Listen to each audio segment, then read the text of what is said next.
Hello everyone, welcome back to my YouTube channel the magic of fan. आज चाहिँ हामी यस भिडियोमा यो फ्लावरको पछाडिपट्टिको यो लिफ बनाउन गइरहेका छौँ।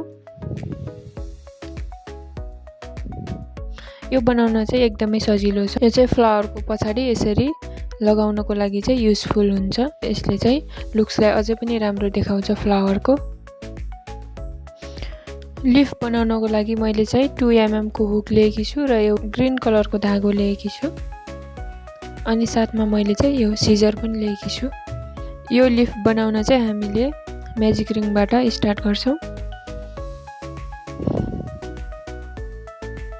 म्याजिक रिङ बनाउँदा चाहिँ यसरी धागोलाई औलामा गरेर क्रस बनाउने अनि यस्तो गरेर धागो तानेर एक पटक क्रोसेट गर्ने। यो 1 भयो, 2 3 तीनवटा चेन लिन्छौं। त्यसपछि तीनवटा चेन लिएर हामीले चाहिँ 17 वटा डबल क्रोसेट गर्छौं। म्याजिक रिङ भित्र 17 वटा डबल क्रोसेट गर्ने। 1 2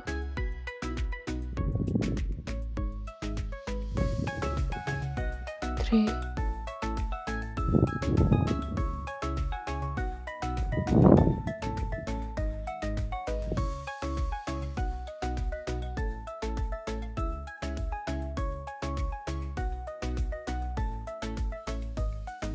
यसरी 17 वटा डबल क्रोसेट म्याजिक रिङमा गरिसकेपछि हामीले चाहिँ यो म्याजिक रिङलाई टाइट गर्नुपर्ने हुन्छ। त्यसको लागि यो धागोलाई चाहिँ पुल गर्नुपर्छ। यसरी टाइट गर्ने। टाइट भइसकेपछि अब चाहिँ हामीले यहाँनिर स्लिप स्टिच लगाउने। यसरी त्यसपछि अब हामीले 7 वटा चेन लिन्छौं। 1 2 3 4 5 6 7 7 वटा चेन लिन्छौं। 7 वटा चेन लिइसकेपछि अब यो फर्स्टको चेन एउटा त यो स्किप भइहाल्छ। त्यसपछि हामीले यो 6 वटामा चाहिँ लिफ बनाउँछौं। त्यसको लागि यतापट्टिको योमा चाहिँ यसमा चाहिँ अब हामीले स्लिप स्टिच लगाउँछौं। यसरी स्लिप स्टिच गर्ने अनि अर्को चेनमा एउटा सिंगल क्रोसेट गर्ने। यसरी त्यसपछि अर्कोमा हाफ डबल क्रोसेट गर्ने। यसरी हाफ डबल क्रोसेट गर्ने। त्यसपछि 3 वटा डबल क्रोसेट गर्ने।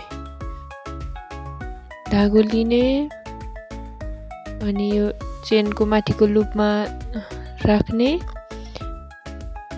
कुरुसलाई राख्ने अनि त्यसपछि धागोलाई तान्ने। पहिला चाहिँ 2 वटालाई क्रोसेट गर्ने अनि 2 पटक डबल क्रोसेट 3 वटा गर्नुपर्छ।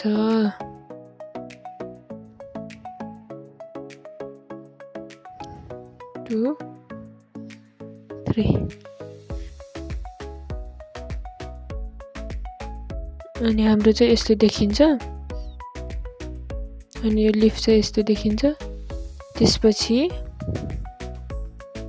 यहाँनिर चाहिँ हामीले 2 वटालाई स्किप गर्छौं र तेस्रोमा चाहिँ हामीले स्लिप स्टिच लगाउँछौं। 1 2 2 वटा स्किप अनि यो थर्ड वानमा चाहिँ स्लिप स्टिच। यसरी एउटा लिफको यो बनेर तयार भयो। अब फेरि 7 वटा चेन लिन्छौं। 1 2 3 4 5 6 7 7 वटा चेन लियौं। अनि त्यसपछि यो फर्स्टको यो एउटा चेन त स्किप भइ नै हाल्छ। त्यसपछि यो चेन यसमा चाहिँ यो चेनको माथिको लुपमा स्लिप स्टिच गर्दै चाहिँ यसरी गर्ने अनि त्यसपछि अर्कोमा चाहिँ एउटा सिंगल क्रोसेट गर्ने यसरी सिंगल क्रोसेट अनि त्यसपछि हाफ डबल क्रोसेट को लागि चाहिँ धागो लिने अनि चेनको यसरी माथि कुरुसलाई राख्दिने अनि यो 3 वटा हुन्छ कुरुसमा चाहिँ यो 3 वटा धागो हुन्छ यसलाई चाहिँ एकैचोटी क्रोसेट गरिदिने यसलाई चाहिँ हाफ डबल क्रोसेट भन्छौं त्यसपछि 3 वटा डबल क्रोसेट गर्ने 1 डबल क्रोसेट गर्दा चाहिँ यसरी धागो लिने अनि इन्सर्ट गर्ने यसरी 3 वटा हुन्छ हाफ डबल क्रोसेटमा चाहिँ हामीले 3 वटालाई एकैचोटी क्रोसेट गरेका थियौं भने डबल क्रोसेटमा चाहिँ पहिले चाहिँ हामीले यो 2 वटालाई क्रोसेट गर्ने त्यसपछि फेरि पछाडी 2 वटालाई गर्नुपर्छ यसरी यो 2 वटा भयो अब फेरि यो 2 वटालाई गर्नुपर्छ यसलाई चाहिँ डबल क्रोसेट भन्छौं 3 वटामा एउटा लास्ट वन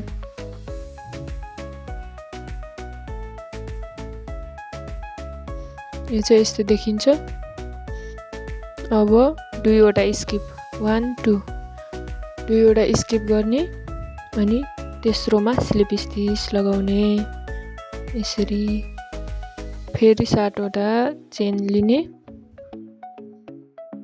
2 3 4 5 6 and 7 त्यसपछि फर्स्टमा स्लिप स्टिच त्यसपछि सिंगल क्रोसेट त्यसपछि हाफ डबल क्रोसेट त्यसपछि 3 वटा त्यसपछि 3 वटा डबल क्रोसेट 1 2 3 डबल क्रोसेट त्यसपछि 2 वटा स्किप अनि थर्ड वनमा स्लिप स्टिच यसरी चाहिँ हाम्रो रेडी हुन्छ पेटलहरु लीफको पेटलहरु 1 2 3 4 5 6 7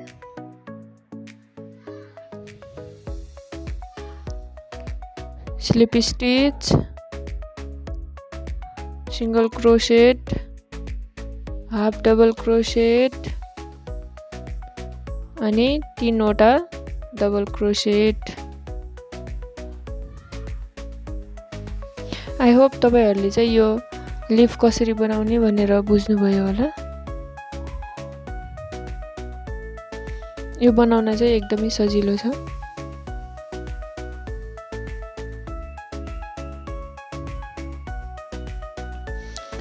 यो सबै प्याटर्नहरु बनाएर चाहिँ मैले कम्प्लिट गरिसकेको छु यसमा चाहिँ टोटल 1 2 3 4 5 6 6 वटा प्याटर्नहरु बनेर रेडी भएको छ यो लीफमा यो चाहिँ लास्टको हो अब लास्टमा पनि त्यसरी नै 2 स्किप गर्ने र 3 मा यसरी स्लिप स्टिच लगाइदिने त्यसपछि यसो गरेर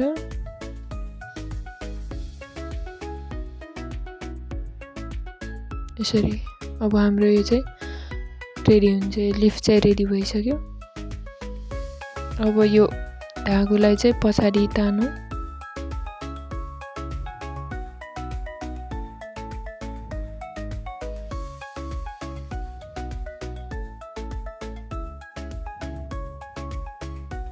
यसरी चाहिँ हाम्रो यो लीफ बनेर रेडी भइसक्यो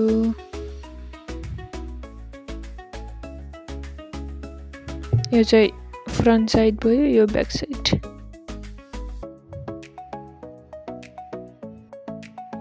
thank you for watching my video यदि तपाईहरुलाई चाहिँ मेरो भिडियो मन पर्छ भने लाइक कमेन्ट शेयर अनि च्यानललाई सब्स्क्राइब गर्न नभुल्नु होला अर्को भिडियोमा फेरि भेट हुनेछौं